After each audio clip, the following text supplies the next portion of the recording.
Hello student. इस video में मैं आपको बीएड का एक बहुत ही महत्वपूर्ण टॉपिक सूक्ष्म शिक्षण पढ़ाने जा रही हूँ।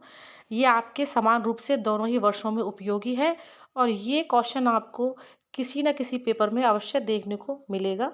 तो चलिए हम शुरू करते हैं। सूक्ष्म शिक्षण का अर्थ एवं परिभाषा। 1961 में स्टैनफोर्ड विश्वविद्यालय के शोध प्रत्याशी कीथ एच ने वीडियो टेप का आविष्कार समाचार पत्रों में पढ़ा। ये उस समय डॉक्टर रॉबर्ट एड बुश तथा ए.वाई.डब्ल्यू. एलन के साथ कार्यरत थे, जिन्हें शिक्षण में सुधार हेतु कुछ नए कार्यक्रमों को खोजने का कार्य दिया जाता था। एसिन का मत था कि यदि छात्र अध्यापक द्वारा किए गए शिक्षण को वीडियो टेप रिकॉर्डर द्वारा उन्हें दिखाया जाए तो प्रतिपुष्टि यानी फीडबैक बहुत ही प्रभावी सिद्ध हो सकती है। प्रोफेसर बुश एवं एलन भी उनके विचार से सहमत हुए तथा इस प्रयोग पर कार्य आरंभ हो गया। इसमें शिक्षण के विभिन्न कौशलों का वैज्ञानिक ढंग से विश्लेषण कर उसको विकसित करने का प्रयास किया जाता है। इसके द्वारा शिक्षण प्रक्रियाओं को प्रभावी ढंग से सिखाया जाता है। कक्षा में शिक्षण के समय अध्यापक विभिन्न प्रविधियों का प्रयोग करता है, जैसे पाठ प्रारंभ करने के लिए प्रस्तावना करता है, प्रश्न करता है, छात्रों को प्रोत्साहित करता है तथा कभी-कभी व्याख्या करता है। इन सभी में कुशलता या निपुणता लाना ही सूक्ष्म शिक्षण का उद्देश्य है। इसमें शिक्षण के किसी एक कौशल को लेकर कक्षा के छोटे से समूह है, जिसमें 5 से 10 छात्रों को शिक्षण कराया जाता है। इस सूक्ष्म शिक्षण के वीडियो टेप बना लिए जाते हैं, जिनके माध्यम से छात्र अध्यापक अपने व्यवहार में वांछित परिवर्तन ला सकता है। सूक्ष्म शिक्षण को विभिन्न शिक्षाविदों ने परिभाषित किया है। उनके द्वारा दी गई परिभाषाएं निम्न हैं। अब परिभाषाओं में सबसे पहले हम देखते हैं ए.वाई.डब्ल्यू. एलन की। सूक्ष्म शिक्षण अध्यापन की वह प्रविधि है जो शिक्षक को स्पष्ट रूप से परिभाषित शिक्षण कौशलों के आधार पर निर्मित लघु पाठ को कुछ छात्रों को पढ़ने का अवसर प्रदान करती है। अगली परिभाषा है अरविंद की। सूक्ष्म शिक्षण वास्तविक वातावरण कक्षा शिक्षण को अपेक्षाकृत एक अनुकरणीय शिक्षण है। फिर अगली परिभाषा है मैक एलिज एवं एनविन के अनुसार सूक्ष्म अध्यापन कृत्रिम वातावरण में अध्यापन का एक रूप है जो शिक्षण की जटिलताओं को कम करता है तथा पृष्ठपोषण यानी फीडबैक प्रदान करता है। अगली परिभाषा है बी के पासी एवं एम एस ललिता द्वारा। सूक्ष्म शिक्षण वह प्रशिक्षण तकनीक है जिसमें छात्र अध्यापकों से यह अपेक्षा की जाती है कि उनके द्वारा किसी एक संप्रत्य को थोड़े से विद्यार्थियों को अल्प समय में विशिष्ट शिक्षण कौशलों का प्रयोग करके पढ़ाया जाए। फिर अगली परिभाषा हम देखते हैं मैकनाइट के द्वारा। सूक्ष्म शिक्षण वह सूक्ष्म पदीय शिक्षण परिस्थितियां हैं जिनका आयोजन पुराने कौशलों में सुधार एवं नवीन कौशलों के विकास के लिए किया जाता है। अब परिभाषाओं के बाद हम देखते हैं सूक्ष्म शिक्षण की विशेषताएं। विशेषताओं में पहली है सूक्ष्म शिक्षण में विषय वस्तु छोटी होती है, यानी पाठ्य वस्तु को छोटे छोटे पदों में प्रस्तुत किया जाता है।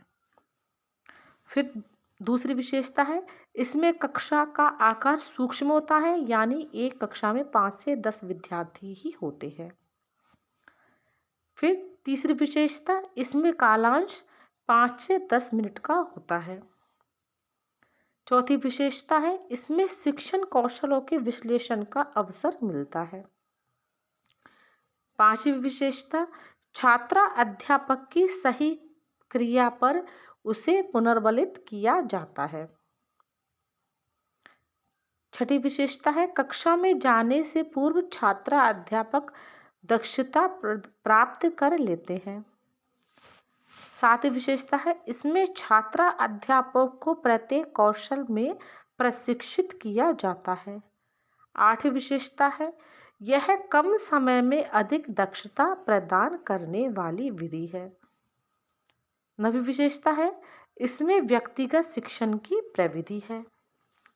10वीं विशेषता है इसमें शिक्षण के बाद छात्रों एवं पर्यवेक्षक द्वारा समीक्षा की जाती है जिससे अपने गुण दोषों का ज्ञान हो जाता है। फिर अगली विशेषता है इसमें समीक्षा के पश्चात तब तक बार बार शिक्षण कराया जाता है जब तक कुशलता प्राप्त नहीं कर ली जाती। अब आगे देखते हैं हम सूक्ष्म शिक्षण की उपयोगिता, जिसमें पहला पॉइंट है सूक्ष्म शिक्षण की उपयोगिता विशेष रूप से प्रशिक्षण महाविद्यालयों में है, यानी जिसमें ट्रेनिंग करवाई जाती है उन्हीं कॉलेज में इसका उपयोग होता है। फिर दूसरी है इसमें यह पाठ योजना बनाने में उपयोगी है, लेसन प्लान में उपयोगी होती है ये। तीसरी है इससे कम समय में अच्छा प्रशिक्षण दिया जाता है। चौथी उपयोगिता है छात्र अध्यापक को शिक्षण की सूक्ष्म बातों का ज्ञान हो जाता है तथा शिक्षण कौशलों में वो निपुणता प्राप्त कर लेते हैं। पांचवी उपयोगिता है इसमें आत्म सुधार में अत्यंत सहयोगी है। फिर अगला है इसमें सूक्ष्म शिक्षण के समय बनाए गए वीडियो टेप से अन्य भी लाभान्वित हो सकते हैं। अगला है छात्र अध्यापकों को प्रतिपुष्टि साथ साथ मिल जाती है। आठवां है सूक्ष्म शिक्षण से व्यावसायिक परिपक्वता विकसित होती है।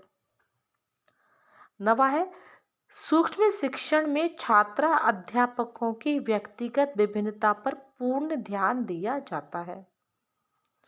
अगला है इसके द्वारा सिद्धांत तथा प्रयोग का एकीकरण हो जाता है। अब आगे देखते हैं हम सूक्ष्म शिक्षण की प्रक्रिया।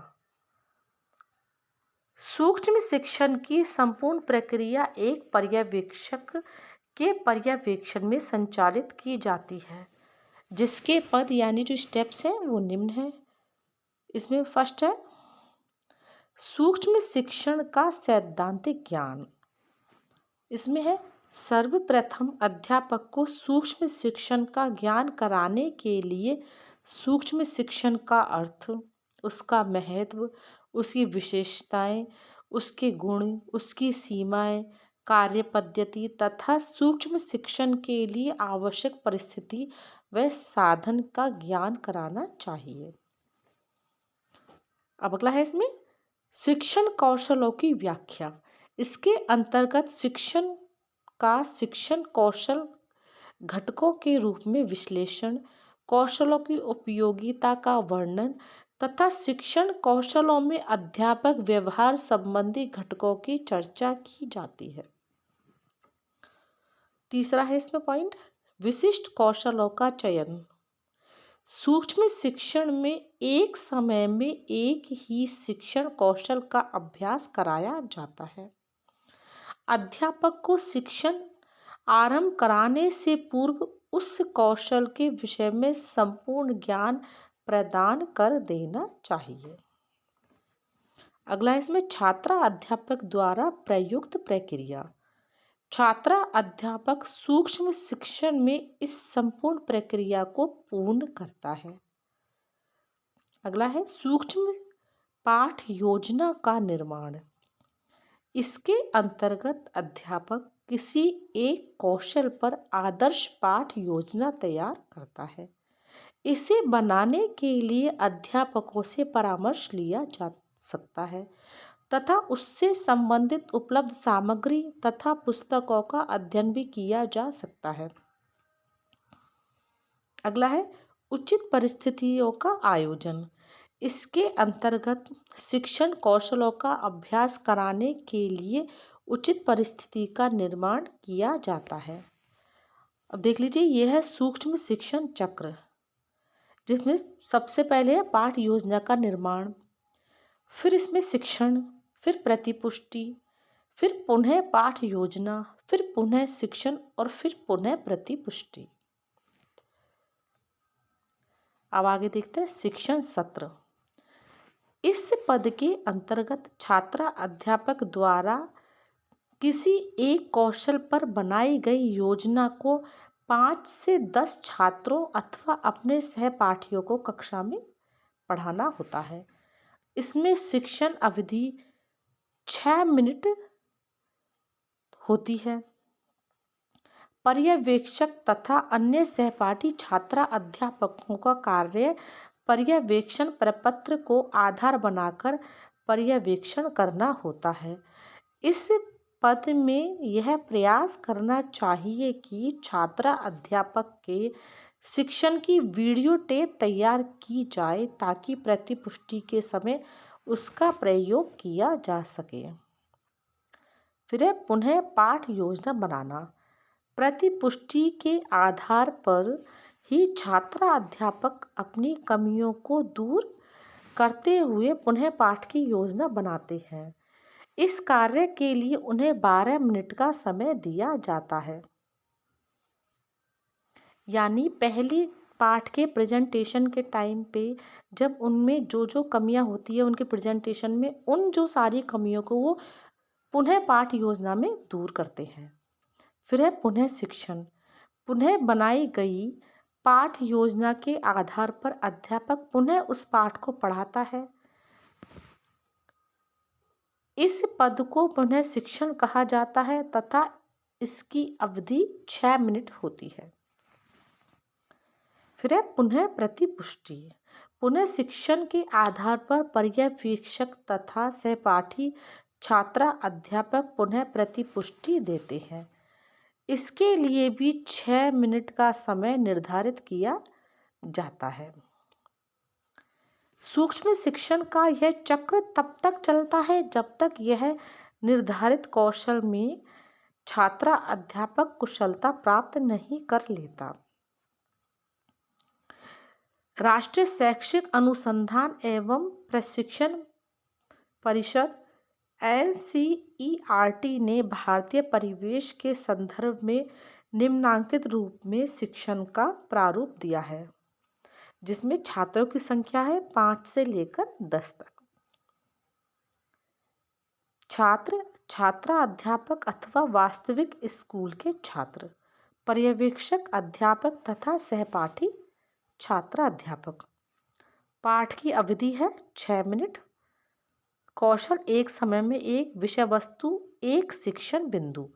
सूक्ष्म शिक्षण की अवधि है 36 मिनट।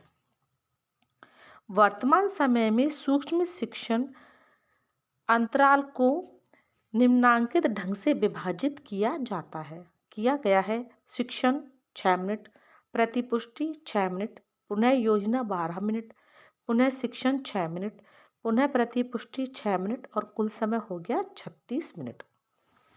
अब देखते हैं सूक्ष्म शिक्षण की सीमाएं या दोष, जिसमें फर्स्ट है सूक्ष्म शिक्षण एक समय में एक ही कौशल का विकास करता है, जिसके कारण बाद में एकीकरण करना कठिन हो जाता है, यानी सबको मिलाना कठिन हो जाता है। फिर दूसरा है इस प्रकार के शिक्षण में समय अधिक लगता है। तीसरा है सूक्ष्म शिक्षण के लिए प्रशिक्षित अध्यापकों की आवश्यकता होती है, जिनका प्राय अभाव होता है। चौथा है इसके लिए अधिक स्थान की आवश्यकता होती है। पांचवा है प्रत्येक विद्यालय में रिकॉर्ड करने के लिए उचित संसाधनों का प्राप्त होना संभव नहीं होता। छठा है सूक्ष्म शिक्षण में कृत्रिमता अधिक दिखाई यानी बनावटीपन अधिक दिखाई देता है। सातवां है सूक्ष्म शिक्षण में समय चक्र तैयार करना कठिन कार्य होता है। आठवां है इसमें शिक्षण कौशल में निपुणता प्राप्त करना उद्देश्य होता है, विषय वस्तु का ज्ञान देना नहीं।